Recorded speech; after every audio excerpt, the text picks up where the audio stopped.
इसकी कल्पना आज हम कर भी नहीं सकते। मुझे स्पेशली बोला गया कि आप फैक्ट्स मत बताइएगा, इसलिए मैं फैक्ट्स बताते हुए थोड़ा डर भी रहा हूं, ताकि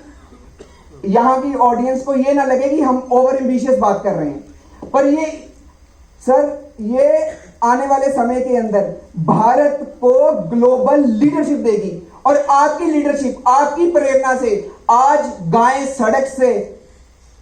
गौ सेंचुरीज गौशाला में आएंगी, और गौशाला के अंदर, क्योंकि इसका मुख्य बिंदु यह है कि हमें गाय को डिटॉक्सिफाई करना है, उसके पेट को डिटॉक्सिफाई करना है, तो गाय को ऑर्गेनिक खाना दिया जाएगा।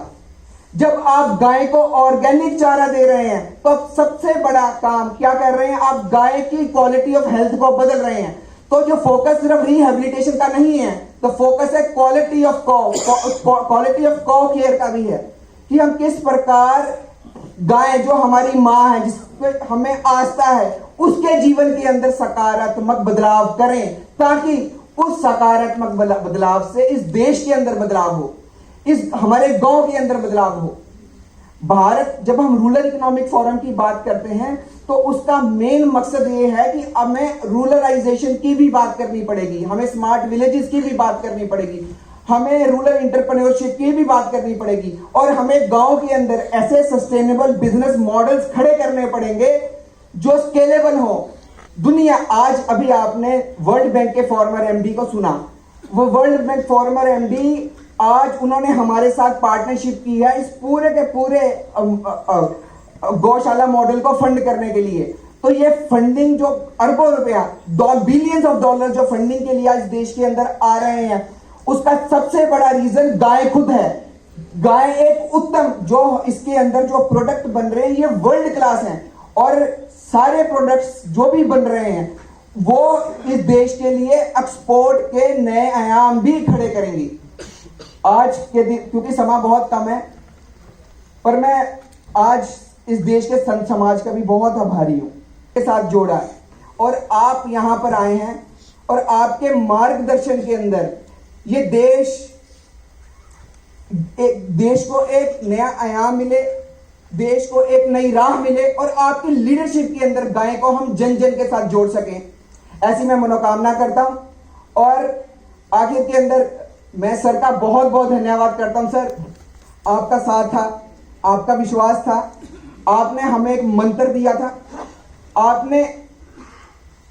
हमने सर उसे मंत्र को साधने के लिए एक प्रयास किया है। ये देश आने वाले सदियां गायें आज इस मॉडल को सर याद करेंगी, और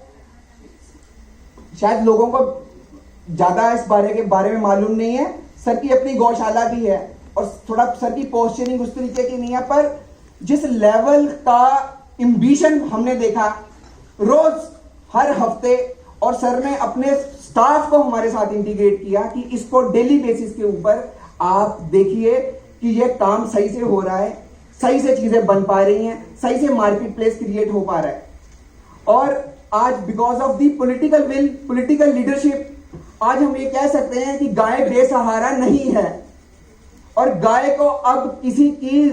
डिपेंडेंसी की जरूरत नहीं है, ना सीएसआर की, ना कि सरकारी ग्रांट की। और सबसे बड़ी बात, आज गाय को पॉलिटिकल नैरेटिव से बाहर निकाल के एक इकोनॉमिक रियलिटी के रूप में खड़ा करने का जो प्रयास है सर की लीडरशिप के अंदर। आखिर मैं फिर बहुत बहुत धन्यवाद देना चाहता हूं आप सबको, संत समाज को, और मुझे विश्वास है कि